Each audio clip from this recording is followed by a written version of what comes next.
인간의 욕심이라는 게 한이 없는 것 같아요. 사실 이것은 우리가 참 과학의 문명의 이게 렌즈를 통해서 저렇게 전체를 볼 수 있지, 우리는 이게 막상 현장에 가면 그 앞에 있는 것밖에 못 보거든요.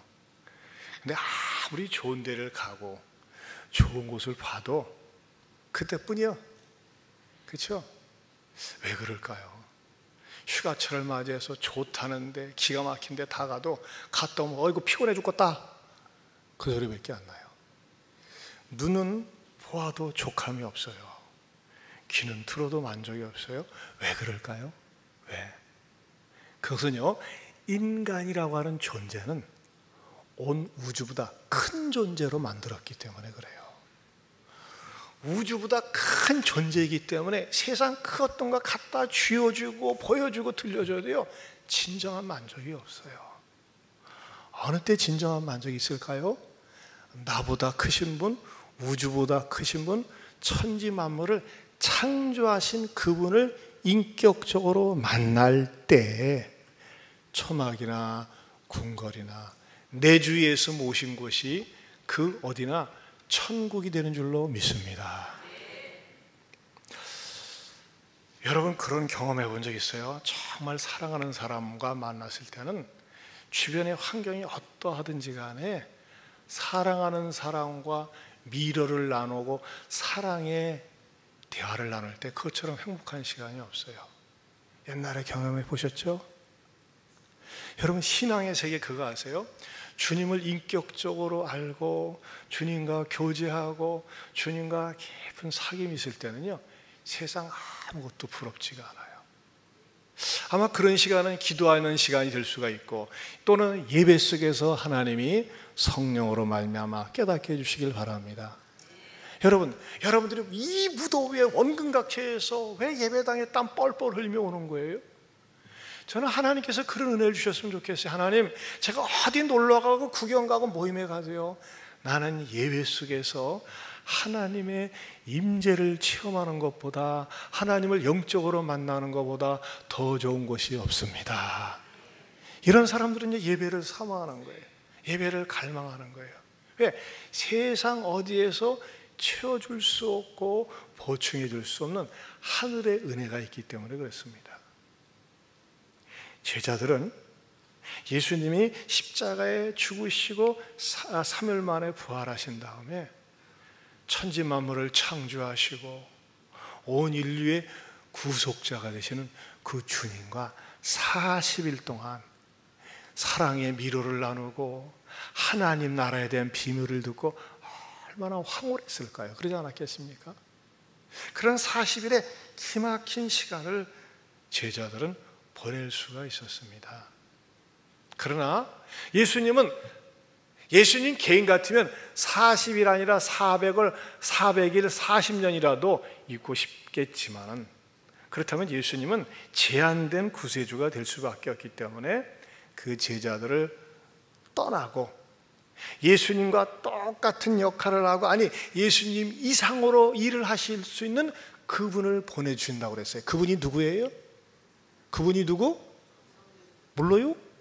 그분이 누구? 성령님. 따라서 성령님. 성령님이 예수님과 똑같은 일, 아니 예수님 그 이상의 일을 하실 수 있는 분이 성령님이세요.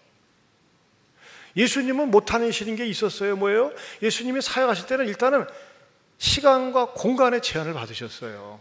그러나 성령님은요, 전 세계 어디서나 똑같이 역사를 하시는 거예요. 그 성령님을 집단적으로 공동체로 어떤 한순간에 보여주시고 가르쳐주시고 깨닫게 해주시는 사건이 오순절의 성령 강림이요, 오순절의 성령 강림이라고 하는 최초의 사건을 주님께서는 너희가 몇 날이 못되어 성령으로 세례를 받으리라, 그렇게 말씀하신 거예요. 그게 지난 시간에 말씀드린 사도행전 1장 5절입니다. 요한은 물로 세례를 베풀었으나 너희는 몇 날이 못되어 무엇으로? 성령으로 세례를 받으리라 하는 말씀이 바로 이 말씀이었던 거예요. 예수님 육신적으로는 떠나고 내가 공식적으로 하나님의 성령이 모든 교회의 공동체에 임하는 사건이 바로 성령으로 세례를 받는다라고 하는 너무나 희망적인 말씀을 제자들에게 주시는 거예요. 근데 제자들은 어땠어요? 어머나 주님이 그걸 주세요 하면서 기다릴게 그러지 않았어요. 엉뚱깽뚱합니다. 마이동풍이요 위독경이에요. 예수님이 그런 영적인 보물을 주시겠다고 하는데도 제자들은 어땠는지 아세요? 오늘 두 구절을 통해서 말씀드리려고 하는데, 첫 번째는요, 세상적인 야망을 못 버리는 것을 발견한다는 겁니다. 이게 무슨 말입니까? 자, 분명히 5절에서는 요한은 물로 세례를 베풀었으나 너희는 몇 날이 못되어 성령으로 세례를 받으리라 이렇게 말씀하셨는데, 또 6절에 그들이 모였을 때 예수께 여쭈어 이르되 뭐라고요? 거기다 밑줄 쫙 치세요. 주께서 이스라엘 나라를 회복하심이 이때니까 하니 그랬어요. 자, 예수님께서 하신 말씀하고는 영 다른 내용이에요. 차원이 다릅니다. 자, 이 말씀 이 자체적으로는 무슨 뜻일까요? 당시 이스라엘은 로마의 압제 아래에 있었어요. 로마의 속국이었어요. 그런데 제자들은 어떻게 들었어요? 예수님은 영적으로 너희들에게 평생 떠나지 않는 성령을 선물로 성령으로 세례를 받으려는데, 그 성령으로 세례 받는다는 말은 이스라엘이 해방되는 사인입니까? 그렇게 받아들인 거예요. 이스라엘이 회복될 때가 이때입니까? 그러니까 예수님이 좀 어렵게 말씀하시지만 쉽게 얘기하면 이스라엘이 해방되는 때를 말하는 겁니까? 이렇게 받아들인 거예요. 그것은 표면적으로 정치적으로 좀 그럴듯하게 포장을 해가지고 한 얘기고, 내면적으로는 무슨 뜻일까요? 예수님, 우리가 그동안에 고생했는데 고생 끝 행복 시작입니까? 예수님, 이제 우리도 좀 세상에 좋은 자리를 차지할 때가 이때입니까? 그 뜻이 담겨져 있는 거예요. 왜? 예수님의 제자들은요 3년 동안 쭉 따라다니면서 어디에 관심이 있었어요? 이분은 보통 분이 아니다, 메시아다, 구세주다, 그리고 언젠가 이 나라를 장악할 거다. 그럼 우리도 자리 차지할 거다. 누가 국무총리 할래? 누가 국방부 장관 할래? 하면서 말이죠, 이 세상적인 포지션에 대해서 제자들은 늘 관심이 있었는데, 이게 외형적으로는 이스라엘 나라를 회복할 때가 있다입니까? 라고 하지만 내부적으로는 뭐예요? 우리 더 이상 고생하지 않고 한 자리 누리는 겁니까? 우리도 좀 뭔가 떵떵거리고 사는 겁니까? 그러한 표현을 하고 있다는 것입니다. 근데 그런 인간적인 생각이, 세속적인 야망이 이들의 마음속에 항상 깔려 있었어요. 모함에도 불구하고, 예수님으로부터 말씀을 들음에도 불구하고. 특별히 이들이 강조하는 게 있는데, 6절을 다시 한번 보면요, 같이 봅니다. 시작. 그들이 모였을 때에 예수께 여쭈어 이르되, 따라서 합시다. 여쭈어 이르되. 여기서 엿줍는다는 말은 단순히 묻는 게 아니에요. 그 헬라의 원문에 시제가 있는데, 미완료형으로 되어 있어요. 이 미완료이라고 하는 건 뭐냐면, 한 번 물어보는 게 아니라 계속 물어보는 거야. 돌아가면서 제자들이, 예수님, 그런 말씀하지 마시고 이스라엘 회복이 이때입니까? 우리 이제 한 자리 해야 될 때 아닙니까? 그렇게 물어보고 있다고 하는 것입니다. 여러분 어떻게 생각하세요? 그렇게 예수님으로부터 천국에 대한, 하나님 나라에 대한 기가 막힌 말씀을 들으면서도 여전히 생각은 세속적이고 세상적이다. 이게 제자들의 연약함이에요. 정말 제자들은 등신 같네, 그렇게 예수님 바라보면서 말이지 천국을 사모하고 성령 사모하지 저런 얘기나 하고 있나, 이렇게 우리 비난할 수 있을까요? 아니에요. 의외로요, 이런 모습들이 우리들 가운데 굉장히 많더라고요. 종종 권사님들 만나보면, 우리 교회 권사님 아니에요? 그 교회 이름이 뭐냐면 딴 교회 권사님이야. 딴 교회. 어떤 분들 보면요, 목사님 이제 늙고 뭐 하겠어요? 천국이나 가야죠. 천국 사모합니다. 추하지 않게 죽었으면 좋겠어요. 천국 잘 가게 기도해 주세요. 네, 그러죠. 그런데 입술로는 천국을 사모하는데 실제적인 삶은 안 그래. 자녀들이 용돈 주거나 돈 생기면 맨날 건강 보조식품 사 먹고, 그리고 어디서 노인 장수 세미나 그러면 늘 몰려다니고 거기서 팔면은 말이죠 그냥 돈 갖다가 죄다 갖다 사고 이거 하면은 건강해진대 더 오래 산대 하면서 건강 보조기구 잔뜩 들여다 놓고 빚지고 사는 그런 할머니 권사님들이 꽤 있더라고요. 어디에? 딴 교회에. 참 이게 아이러니예요. 천국 가고 싶다고 하면서도 그저 말이죠 그냥 그 가족들이 힘들게 할 정도로 또 몸 관리하는 것 자체야 뭐 잘못된 거 아니죠. 그러나 너무 무리할 정도로 그냥 보약 많이 드시고 좋다는 거 다 들어가지고 저 그런 적이 있었어요. 전에 여기 시절 말고 이전 예배당 시절에 어느 권사님 임종 예배 3번이나 드렸어. 돌아가실 때 됐습니다. 내가 가서 임종도 드렸는데 또 일어나. 3번이나 갔어요. 그래서 아니 이분은 왜 이렇게 오래 삽니까 했더니 얼마나 보약을 많이 먹었는지. 그런데요 늙으셔가지고 포약 좀 그만 드세요. 그냥 하도 임종 예배를 많이 드리니까요 나중에는 임종 예배에 같지가 않아. 그냥 돌아가셨어도 슬퍼하지도 않더라고요. 이게 우리의 연약함이에요. 여러분 의외로 말이죠 교회 다니는 분들 가운데서도 직분에 목매다는 분이 있어요. 직분에. 그래가지고 직분자가 안 되면 말이죠 교회 떠나고, 교회만 떠납니까? 사람 싫다고 그래가지고 신앙도 놓고 그러는 경우가 있어요. 이게 우리들의 연약한 모습이에요. 여러분 교회 다니면서 말이죠 교회 다니면서 하나님 말씀을 듣고 은혜 받은 대로 살아야 되는데 교회 생활 따로, 가정 생활 따로, 직장 생활 따로 완전히 삼권 분립이 되어 있어. 그리고 1인 3색, 교회에서는 다르게 행동하고 집에서도 다르게 행동하고 장사하면서도 다르게 생활하는 거. 이건 뭐예요? 이것이 아직도 미성숙한 모습이죠. 아직도 연약한 그러한 성도의 모습이에요. 그런데 우리 주님은요 계속 우리를 가르치고 끌고 가세요. 무엇으로? 하나님 앞에 나와서 기복적인 신앙이 아니라 이번에 말이죠 현각 승려가 하버드대 나와가지고 불교계에 오랫동안 담았는데 아이고 한국 불교 완전히 저질이야 저질 하면서 환멸을 끼고 떠나지 않습니까? 원래 불교는요 종교가 아니에요. 깊은 철학입니다. 근데 한국에서 배려났어. 난 그분 양반 현각 이번 기회에 예수님 앞으로 돌아올 수 있길 바랍니다. 근데 여러분 교회도 그래요. 신앙생활도 이 기복적인 신앙생활이 몸에 배어져 가지고 말이죠 하나님 이제 내가 승진할 때가 이때 옵니까? 영광 받을 때가 이때 옵니까? 하면서 말이죠 항상 인간적인 생각을 하고 있는 거예요. 자, 제자들이 말이죠 예수님이 하신 말씀과는 완전히 동떨어지게 이스라엘 나라 회복이 이때입니까? 하면서 물어봤을 때 주님께서는 뭐라고 하셨어요? 7절을 읽어보겠습니다. 시작. 이르시되 시기와 때와 시기는 아버지께서 자기의 권한에 두셨으니 너희가 알 바 아니요. 자, 이것을 저는 이렇게 적용하고 싶어요. 우리도 말이죠 빨리 알고 싶고 이때가 내 때입니까? 라고 응답받고 싶은데 때로는 그때를 모를 때가 있어요. 그럴 때는 어떻게 됩니까? 두 번째로 하나님의 주권을 인정하면서 순종하는 겁니다. 한번 따라서 합시다. 하나님의 주권을 인정하면서 순종해야 합니다. 우리 예수님께서 때와 시기는 아버지께서 자기의 권한에 두셨다. 너희 알 바가 아니다. 이렇게 말씀해 주세요.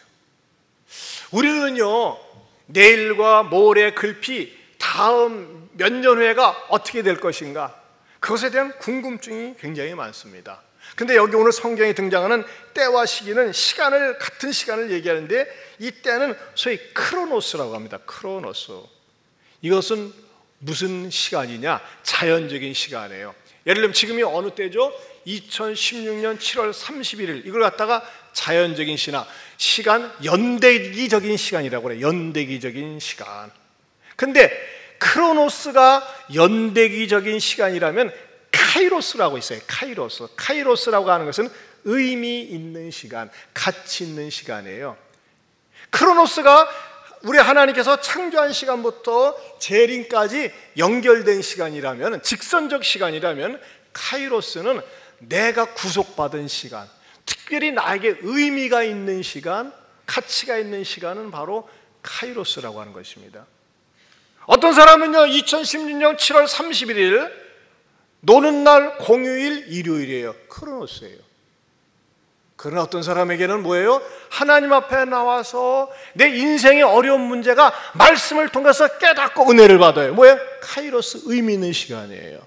저는요 여러분들의 삶 가운데서 때로는 내가 알지 못하지만 내 삶 속에 어떤 의미를 담아놓고 내가 기다리고 기도하고 나갈 때 내 삶 속에 하나님께서 반드시 개입하시고 도와주신다는 섭리적인 사고한 의미 있는 시간으로 여러분들에게 다가올 수 있기를 축원합니다. 많은 사람들이 말이죠 자기 직업이나 하고 있는 일이나 때와 시기에 대해서 궁금하다 보니까는요 뭐가 많이 발생합니까? 염려가 생깁니다. 근심, 걱정, 두려움이 몰려옵니다. 이대로 살다가 쫄딱 망하는 것 아닌가? 내 인생 완전히 그냥 밑바닥 치는 거 아닌가 하면서 말이죠 불안하고 두려워합니다. 내일에 대해서, 모레에 대해서. 여러분, 내일에 대해서 확신이 없을수록, 미래에 대해서 불투명할수록 잘 되는 사업이 무슨 사업일까요? 보험입니다. 보험. 보험은 미래를 보장해 준다 이거예요. 당신은 노년을 보장해 준다 이겁니다. 보험 나쁜 거 아닙니다. 보험들 들으셔야 돼요. 나쁜 거 아니에요. 그러나 여러분 아주 악하고 나쁜 직업이 있어요. 마귀적인 직업이 있어요. 그건 뭘까요? 점쟁이. 점쟁이는 뭐라고 그래요? 답을 줘요. 답을 줘. 보니까 동해안 가려고 그랬는데 남해안으로 가. 안 돼. 하면서 말이죠.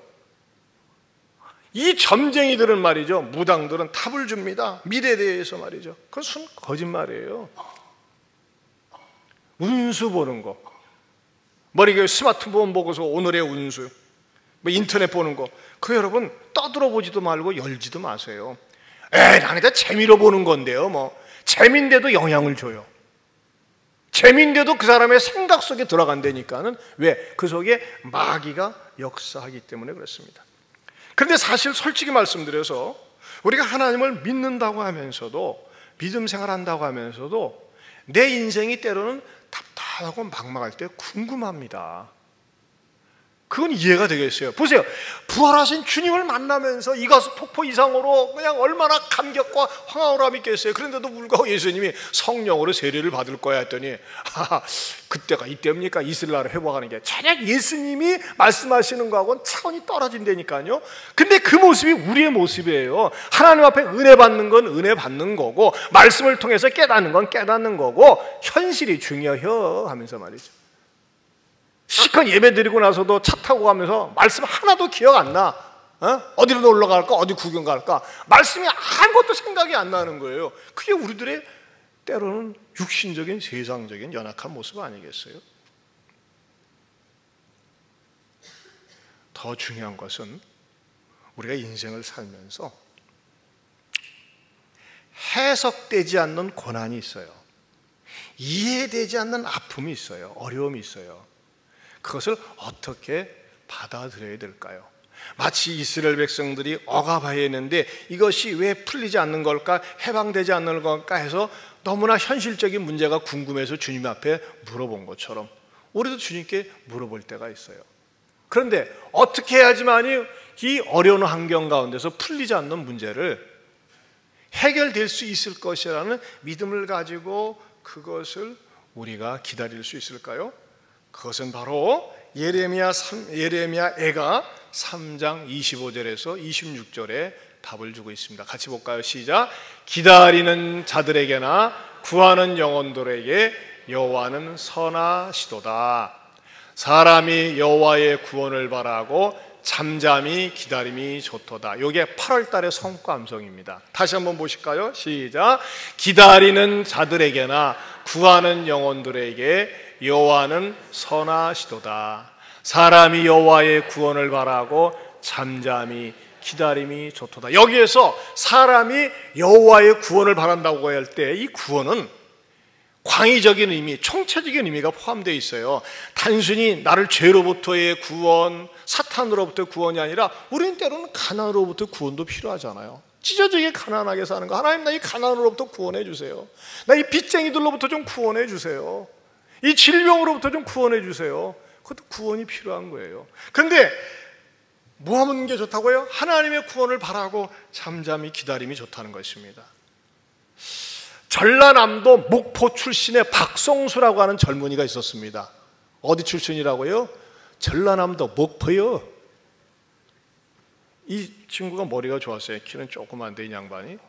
근데 처음에는 연세대학교 식품공학과에 들어가는데 적성이 맞질 않아가지고 1년 공부하고 그냥 접어두고 뭘 하느냐, 서울대학교 건축공학과에 들어갔습니다.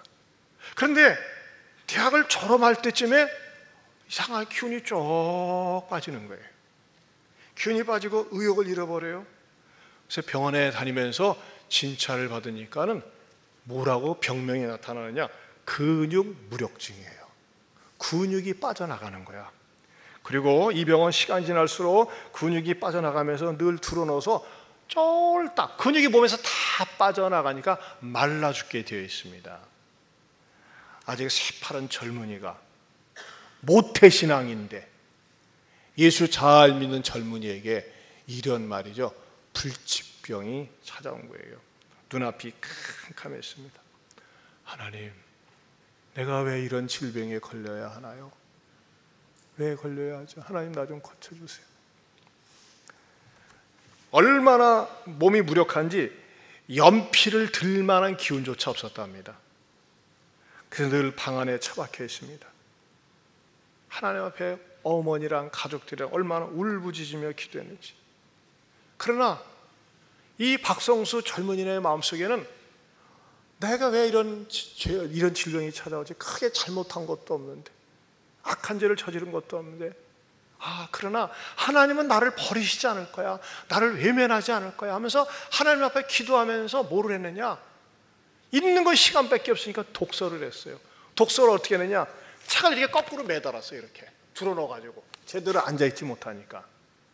그러면서 세월을 5년 동안 보냈는데, 여러분 그 기간 때 책을 3,000권을 읽었습니다.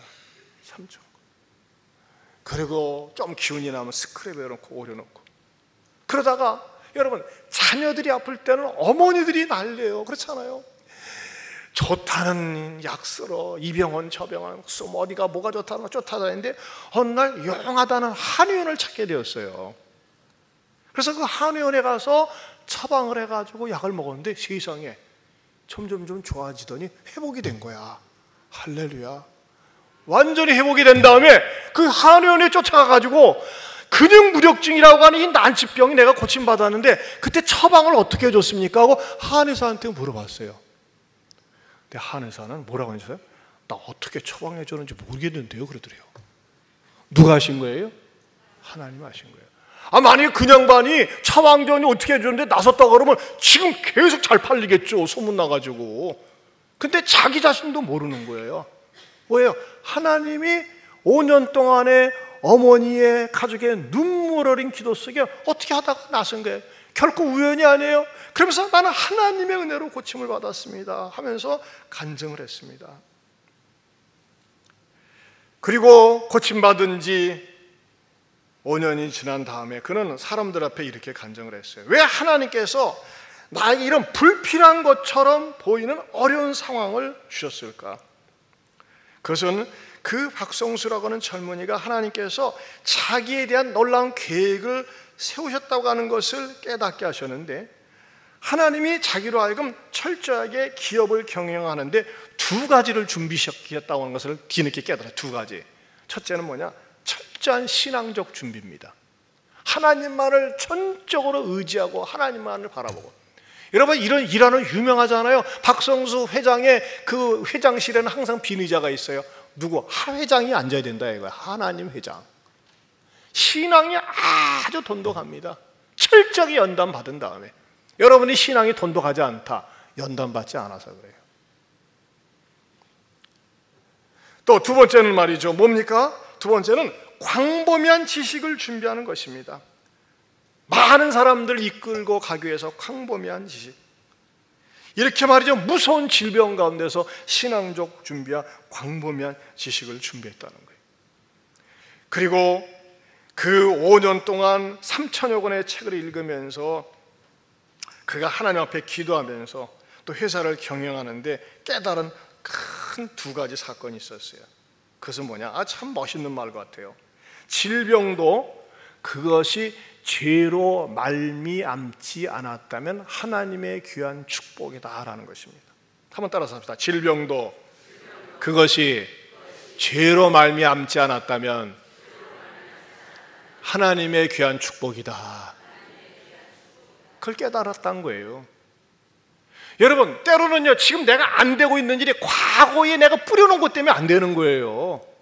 내 지나친 야망, 욕심, 누가 하지 말라고 하는데 악착같이 내 잔머리 굴려가지고 뛰어들고 비신앙적으로 하고 성급하게 하고 성질대로 했기 때문에 오늘의 내가 있는 거 아닙니까? 그렇지 않습니까? 지금의 나의 모습은 과거에 뿌려왔던 것이 내가 되어 있는 거예요. 그렇다면 여러분들 잘 살펴보셔야 돼요.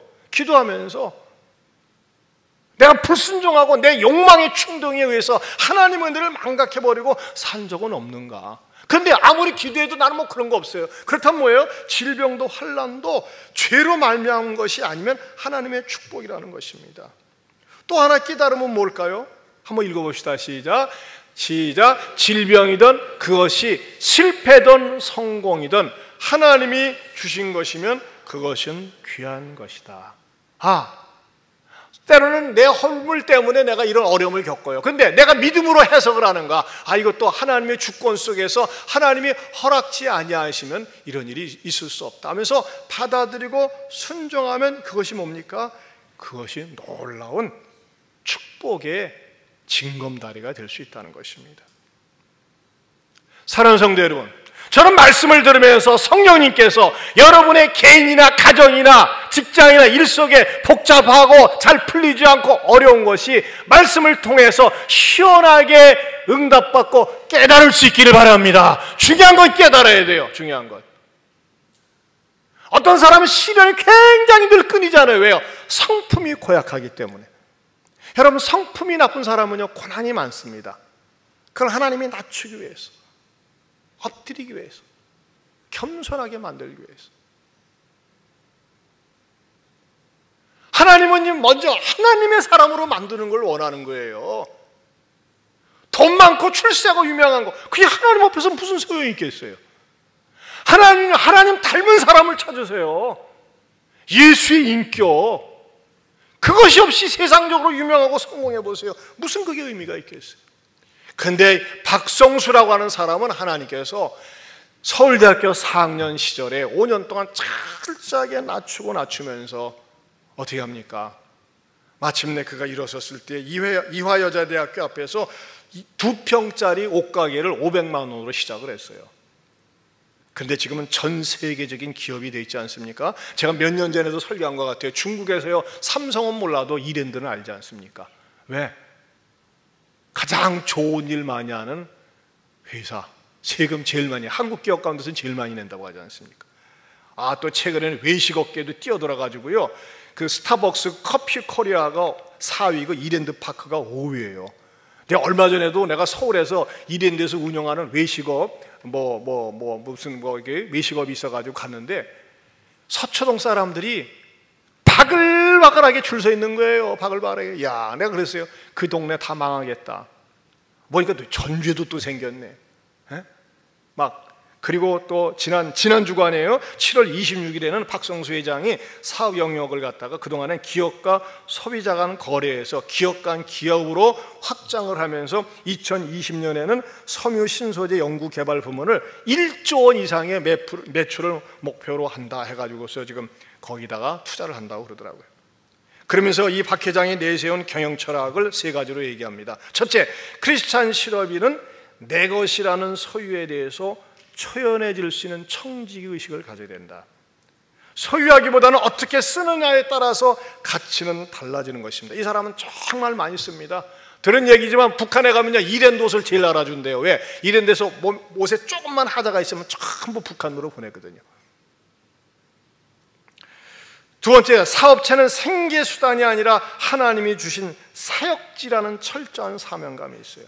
저는요, 이 박성수 회장, 박성수 장로가요, 제가 살아온 게 부목사 시절에 제 구역 담당이었어요. 그래서 이 양반이 집에 둘러놓여 있을 때 그때 또 허리 디스크 다쳐가지고 신방 가서 본 적이 있었어요. 정말 검소하고 철저하세요. 옥하는 목사님이 야, 너 좀 차 좀 바꿔라. 차 좀 바꿔. 그때 르망 타고 다녔거든. 대구에서 나온 거. 야, 창피하다. 회장이 돼가지고 타고 다녀. 모두가 편한데 왜 그러세요? 주변에 교회 아파트를 여러 채를 사가지고 선교사들이 오면 그곳에서 다 지낼 수 있도록. 선교사들이 외국에서 오면 머물 데가 없잖아요. 진짜 돈 벌어서 멋지게 쓰더라고요. 철저하게 11조하고. 세 번째로는 성공의 목적이 온전히 하나님을 향해야 된다는 것입니다. 하나님 앞에 바로 선 사업자는 실패가 없다는 확신을 가지고 있습니다. 때로는 기업 정신을 너무 기독교적으로 한다고 그래가지고 오해도 많고 방해도 많습니다. 하지만 그는 어쨌든지 간에 쓰임받고 있어요. 여러분, IMF를 만났을 때 다 망했어요. 근데 그때 IMF 때 살아난 기업이 여기였어요. 왜? 하도 정직하게 하니까. 장부를 보니까 이중장부를 안 해요.